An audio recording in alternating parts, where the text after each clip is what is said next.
Hey guys, Ajax22 here, doing another Guns of the Punisher Armory. Today we're going to do issue 8, page 20, the rotary grenade launcher. He actually uses a slightly different model than the one I've got. On a couple of different fronts. Number one, his is 40mm, mine's 37mm. Mine, for legal purposes, is an emergency signaling device, not a grenade launcher. He uses the new style with the pivoting top, you'll notice. I actually have the older one that has the hinge that breaks on the rear using this button right here. He also has the folding stock model, not the fixed stock model.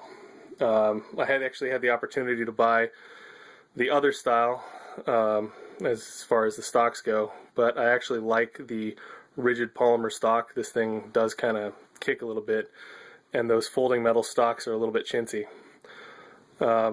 Anyway, this is a Deftec 6-shot rotary launcher, very similar to the Pen Arms. It uses a mechanism adapted from the old Street Sweeper design. You'll notice when you open it up, it's actually very, very similar to the Street Sweeper design. The packing peanut debris keeps turning up inside this mechanism. It shoots a 37mm cartridge, and you're limited on the type you can use under federal law, because if you combine this with anti-personnel rounds, it becomes a destructive device and defeats the whole 37mm exemption. So you can take these old tear gas, baton, etc. rounds and then reload them as smoke. I believe you can also do flare, and you used to be able to do chalk. I don't think you are anymore.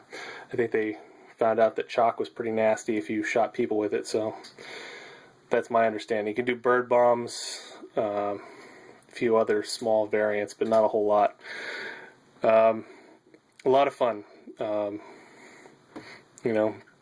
still kind of amused by the fact that they legally consider it to be an emergency signaling device, since this is the type of thing that really the use for it would be to signal 6 times for help into somebody's face. But yeah, it's an interesting mechanism. You wind it, and it indexes off of those holes that you saw, but it self-spins, so you can pull it half a pull and select which chamber you want to do. But if you pull it farther, it actually hits the firing pin.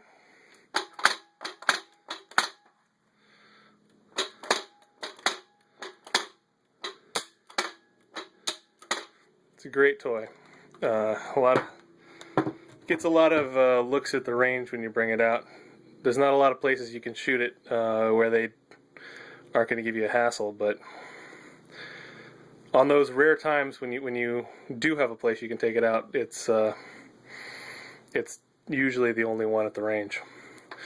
The shells tend to run, somewhere between $10 and $50 a piece, depending on what you're shooting. So it's not something that you take out every day.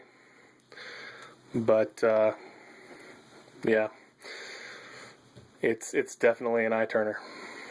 So this is the page 20 Punisher number 8.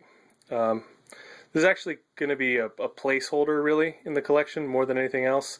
I do eventually want to get the top pivoting model that the Punisher uses. You'll notice it pivots on that upper shaft. That's the new style. It's a little bit more rigid, but it has the same trigger assembly. Same exact trigger assembly, same internal mechanism, same winding assembly.